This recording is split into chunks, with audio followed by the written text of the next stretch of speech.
Speaking 1 month preparation guide from zero basic. আমার TOEFL speaking এ একটা respectable score করতে হবে। আমার হাতে সময় আছে 1 মাস, বা আমি এখন জানতে পেরেছি 1 মাসের ভিতরে আমার পরীক্ষা দিতে হবে, আমার ইনটেক ছুটে যাচ্ছে। এই জায়গাতে যদি আপনি থেকে থাকেন, টোফেল সম্পর্কে আমার কোনো ধারণা নেই, এই প্রথম আমি আজকের এই লেসনে ওপেন হয়েছি, সুতরাং আমি এখান থেকেই শুরু করতে চাচ্ছি। এই জায়গাতে যদি আপনি থেকে থাকেন, তাহলে আজকের এই লেসনটি শুধুমাত্র আপনারই জন্য।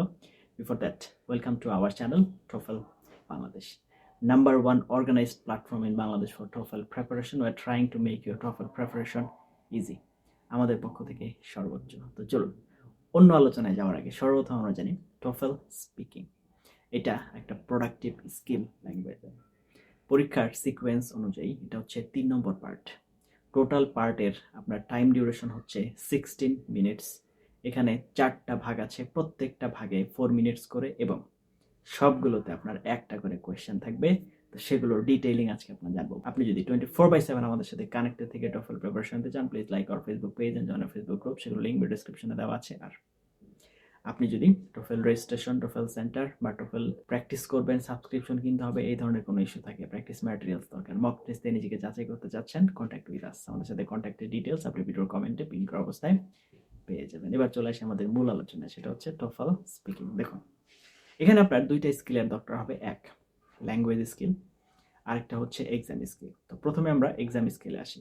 প্রথমে আপনার 16 মিনিটস পরীক্ষার তৃতীয় ধাপ টোটাল এক্সামের, ইন্টারনেট বেজের কথা বলছি। এবং অনেকে আমাকে জিজ্ঞেস করে যে হোম ভার্সন, হ্যাঁ, টোফেলের হোম এডিশন এবং হচ্ছে centre edition both are accepted in everywhere. এটা নিয়ে আলাদা কোনো সমস্যা নেই, সুতরাং আপনি হচ্ছে যে কোনো জায়গায় পরীক্ষা দিতে পারেন, কোনো প্রবলেম হবে না আশা করি।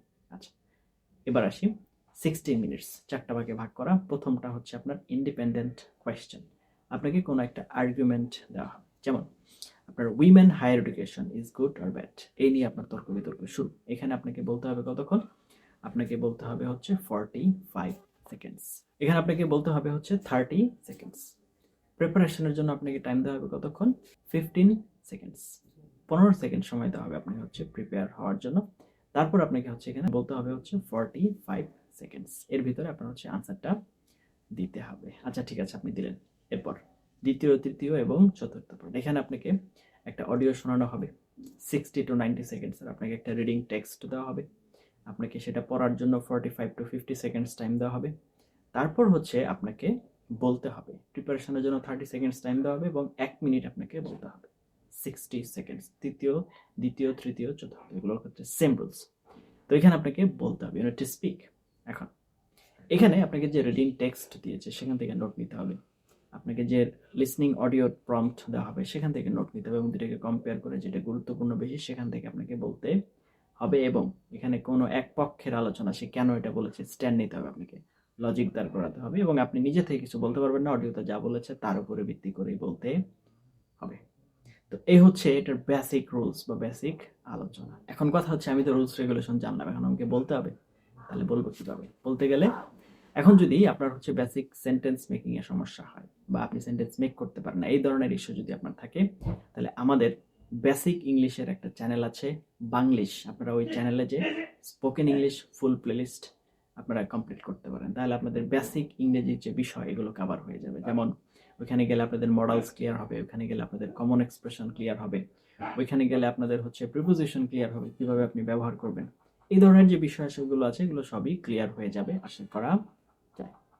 ঠিক আছে, আমরা এগুলো করলাম। করার পর এবার আপনাকে রেগুলার 3টে কাজ করতে হবে। প্রতিদিন জোরে জোরে উচ্চারণ করে পড়তে হবে, মিনিমাম 1 ঘন্টা। যে কোনো ধরনের রিডিং টেক্সট, বিশেষ করে রিসার্চ পেপার হলে সবচেয়ে ভালো হয়। ঠিক আছে, আপনি জোরে জোরে উচ্চারণ করে পড়লেন, তারপরে কি?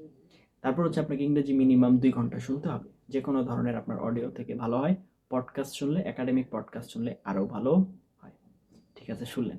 তারপরে আসতেছে কি, এবার আপনাকে প্রতিদিন টাইপিং করতে হবে মিনিমাম 1 ঘন্টা। যে কোনো ধরনের ইংরেজি আপনি যেটা রিডিং পড়েছেন জোরে জোরে উচ্চারণ করে সেটাই টাইপ করতে পারেন। ঠিক আছে, করলেন। এই 3টে কাজ রেগুলার করলে আশা করা যায় আপনার ইংরেজির যে ল্যাঙ্গুয়েজ স্কিল, মানে স্পিকিং করার জন্য যে পার্টগুলো দরকার সেগুলো ক্লিয়ার হয়ে যাবে। আর অন্যদিকে আপনার হচ্ছে প্রত্যেকটা ধাপের জন্য যে রুলস রেগুলেশন, সেগুলোর জন্য আমাদের এই টোফেল চ্যানেলের স্পিকিং প্লেলিস্টে চলে যান। প্রত্যেকটা কোয়েশ্চেন টাইপের জন্য আলাদা আলাদা লেসন মেক করা আছে, প্রত্যেকটার জন্য আলাদা আলাদা টেমপ্লেট দেওয়া আছে, সব কিছু গুছিয়ে দেওয়া আছে, আপনারা একটু ভালো করে দেখেন। দেখে ব্যাপারটা ক্লিয়ার হয়ে নিন, তারপরে হচ্ছে আপনারা প্রিপারেশন নিন, দেখবেন আপনাদের সমস্ত কিছু ওকে হয়ে গেছে ইনশাল্লাহ। তো এভাবে আপনারা প্রিপারেশন নিলে আপনাদের টোফেলের স্পিকিং প্রিপারেশন হয়ে যাবে। এখন আমাদের যারা সম্মানিত পরীক্ষার্থী আছেন তারা টোফেল প্রিপারেশনেতে যে কোন জায়গায় সমস্যা ফেস করেন সবচেয়ে বেশি প্রবলেম কিন্তু স্পিকিংয়েই হয়ে থাকে, বিশেষ করে দ্বিতীয়, তৃতীয় এবং চতুর্থ পার্টে, যেখানে আমাকে বাহির থেকে কোনো কিছু বলার সুযোগ নেই, নিজের যা শুনবো যা রিডিং পড়বো এখানেই। এখন রিডিং পড়ে যদি আপনি অর্থ না বুঝেন, লিসনিং শুনে যদি আপনি সেখান থেকে ধরে রাখতে না পারেন, সেই ক্ষেত্রে কিন্তু আরও প্রবলেম বেড়ে যাবে। তো এই জন্য টোফেলকে বলা হয় ইন্টিগ্রেটেড টেস্ট, একটার সাথে খুবই জোরালোভাবে কানেক্টেড, যার জন্য আমরা এখানে খুব বেশি কিছু করতেও পারছি না।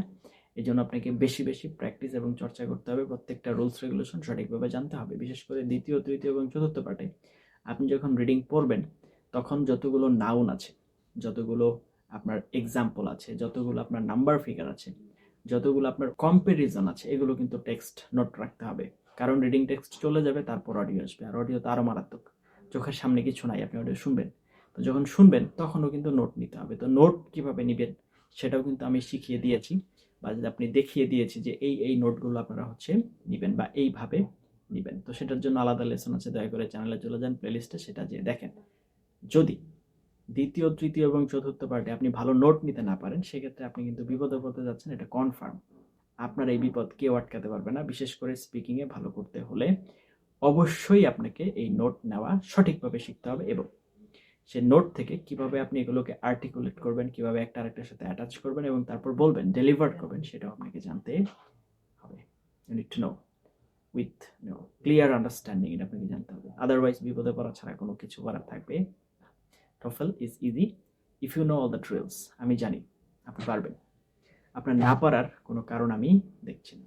নিজের ওপর একটু ভরসা রাখুন, আপনার নিজের স্কিলের ওপর একটু ভরসা রাখুন। আমাদের চ্যানেলে যে লেসনগুলো আছে সেগুলো দেখুন, কোথাও কোনো সমস্যা হলে সেগুলো আমাকে কমেন্টে জানান, ভিডিওতে কমেন্টে জানান, আমরা চেষ্টা করবো আপনাদের সেগুলো সলিউশন করে নেওয়ার জন্য। আর অনেক ভালো ভালো রিসোর্স ম্যাটেরিয়ালস আছে, আপনারা মাগুসের বই ফলো করতে পারেন, মাগুসের ওয়েবসাইটও ফলো করতে পারেন, টেস্ট প্রেপ থেকে ফলো করতে পারেন, এই ওয়েবসাইটগুলো ভালো, এগুলো আপনাদের প্রিপারেশন নিতে হেল্প করবে আশা করি।